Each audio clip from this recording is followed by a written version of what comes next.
First, let us understand what is Dharavi in terms of socio-economic fabric. Dharavi is a mini India. People from all languages, all cultures, all communities and all religions, they live together there. It is almost a century now, since a century. That is social fabric. And coming to economic fabric, it is a it is a vibrant economy, albeit informal, consisting of several trades, several factories. For instance, there are leather units, leather industry. India's largest recycling machine is in Dharavi, right? And you have garment industry, there is a food industry, there is a pottery, all sorts of trades are there. This being the background, the direction from the government, and that's what we are trying to do, is that this fabric should be retained. How to retain it? Basically, number one, we should be able to protect the livelihoods and ensure that these trades and these factories, these industries not only survive but also expand and grow. So right now in Dharavi, there is a low-level investment trap. Because there are no entitlements, people are not ready to invest.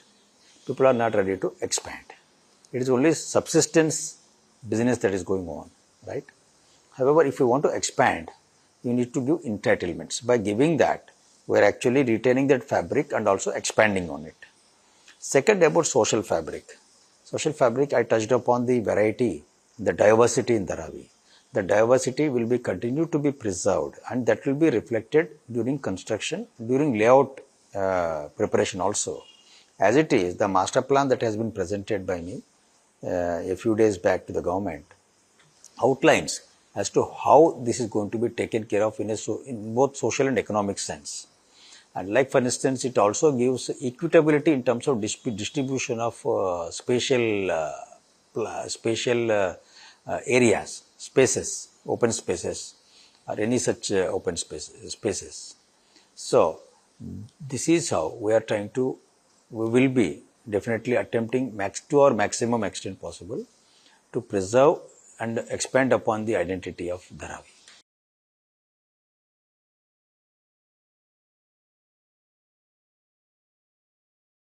The benefit to Mumbai is, in one sentence, is as follows. If you want to make Mumbai slum-free, Dharavi is the first step in that direction. Okay. So you cannot have slum-free Mumbai with Dharavi in the center, heart of it, and lakhs of people living there without any amenities. So that is the biggest benefit. Secondly, the second benefit is that industry will thrive, employment generation will take place, and more importantly, of course, the economic growth will also take place in addition to investments. Right? So that is the benefit of Dharavi redevelopment plan. And in addition, thirdly, I can also say possibly they can, if successful, it can also be a role model for such other similar projects elsewhere. So this is a very important question because see, there is also a development plan for Dharavi separately, and the planning proposals were approved way back about almost 10 years back.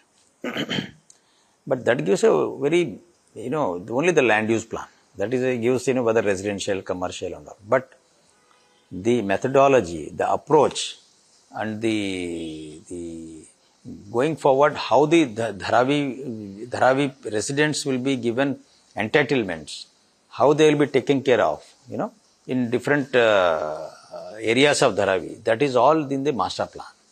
So the master plan has three components. One is a spatial component, right, which is the land distribution. So from the master plan, for example, one can see about 43 to 44% of the total area goes for only rehabilitation. Okay. Secondly, then attached to this master plan is also an infrastructure plan that is under revision. So because that is second component of the plan. And third is also there is a business plan which has been submitted by the SPV, which says that about 97,000 crores, more than 97,000 crores are required for rehabilitation only for this project. That is a humongous task. So that is third component. And the master plans also identifies, the approach and methodology, as I said. And one of the important components of this is the equitable distribution of the land and equitable access to the amenities. Otherwise, there is a possibility of gentrification or ghettoization, right? Which means generally that happens in many redevelopment projects. All the rehab people are taken away into one corner, okay, and the rest is not accessible to them. In this plan, that has been assiduously avoided because we directed the SPV to prepare accordingly.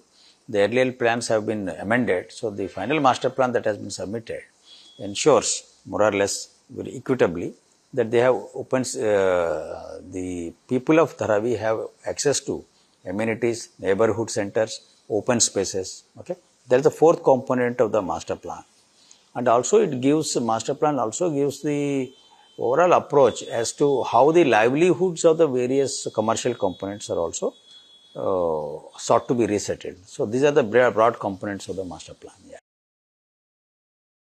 You touch the core of the actually entire exercise, the social aspect of it.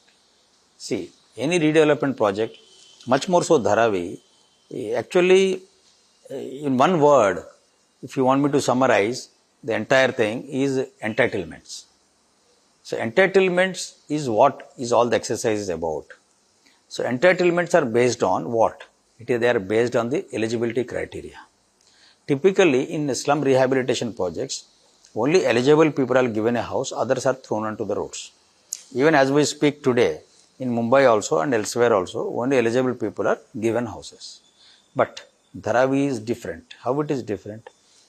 Our motto, the Dharavi redevelopment project's motto and the government's motto, in fact, is housing for all. Everybody will be getting a house, albeit in different formats. So if the housing for all is motto is there, it means basically it answers your question that everybody will get a house. Those eligible will get house free of cost, right? In situ inside Dharavi. In situ meaning inside Dharavi, they will get a house free of cost. Who are eligible? Those who have come up to year 2000, they are eligible. Those who are up to 2011, they are also eligible with a small payment, right? But provided they are only on the ground floor. But what will happen to those people who have come later? And what will happen to the people who have been there for decades, but they are on the mezzanine floor or a first floor, second floor? In fact, almost all the houses have that. So in the normal course, they would have been thrown out. And what would have happened to that thrown out people? They will go to another slum and create another Dharavi, mini Dharavi, right? That is what is happening in Mumbai. But here, question has been addressed in the following manner. Those who are not eligible will get a house inside Mumbai or inside MMR on a rental basis. But there is a caveat, a positive caveat. It says that although the person takes it on rent, he can purchase it on a higher purchase basis. They can become owners. And secondly, the question comes how much and the money goes to whom, right? Including the rent. Let me tell you through your channel to the general public at large, the money, whether it is a form of rent or a purchase price, will go to the government, not to the SPV. Second, who will fix the rates? The rates are also fixed by the government. The rents as well as the purchase prices are all fixed by the government. And money also goes to the government. Okay. Having said that, once again, let me reiterate, it is housing for all. That is the basic fundamental things in Dharavi. And eligibility, where non-eligibility, everybody gets a house. The most fundamental thing, because see, it's very simple. The project is as much about the residences as about livelihoods. So this project is more, it's like a movement, as I keep on saying, and being the brownest of the brownfield projects and being the by far the largest and the most complex project that I have ever handled at least. The issue, what complicates is, many other complexities are there in the project, but one of the most important things which has to address, very sensitive issue, is the livelihoods, which you have asked. Because the industries that are there here, I mentioned, I think, the garment industry, the hotel industry, food industry, right? there are farsan making units, there are papad making units, and there are cottage industries in the form of leather units, right? All these units will be rehabilitated among those eligible ones in situ, free of cost, inside the Dharavi only. Among them also there are people who are having first floor, second floor, who are not eligible.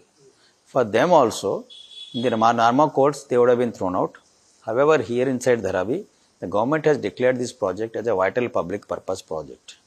While doing so, it was also envisaged, and now we sent a proposal to government saying that those not eligible commercial units, ineligible commercial units and industrial units will also get a space inside Dharavi. How means what we did is 10% of the each building is allowed as a business or commercial space. Suppose there are 10 floors, one floor will be commercial. So in that commercial space, these ineligible commercial units can also go there. Okay. So that also proposal is I was submitted to government. So that is likely to be approved soon. So more or less, all the commercial units, industrial units will be rehabilitated inside Dharavi only. Second important point is, see what happens, they are informal sector, there are no entitlements, but they are coming to formal sector. So during the entire process, there is a lot of disturbance, which is bound to happen in a project of this scale and size for the first 5-10 years of the rehabilitation process. Because this project is supposed to be completed within 7 years. For that, government has come out with a very humane step. What is that? All those units who are going to come back to Dharavi, those who are there, they will get 5 years of state GST refund. Somebody is paying 30,000 rupees every year, 30,000 rupees will be given back in the same year to this commercial unit. So that has also been given as a special dispensation. So by doing all this, rehabilitating inside Dharavi, giving the incentives, basic point is to protect and expand upon, so that the Dharavi can also expand and become a growth business center, especially for the SME sector.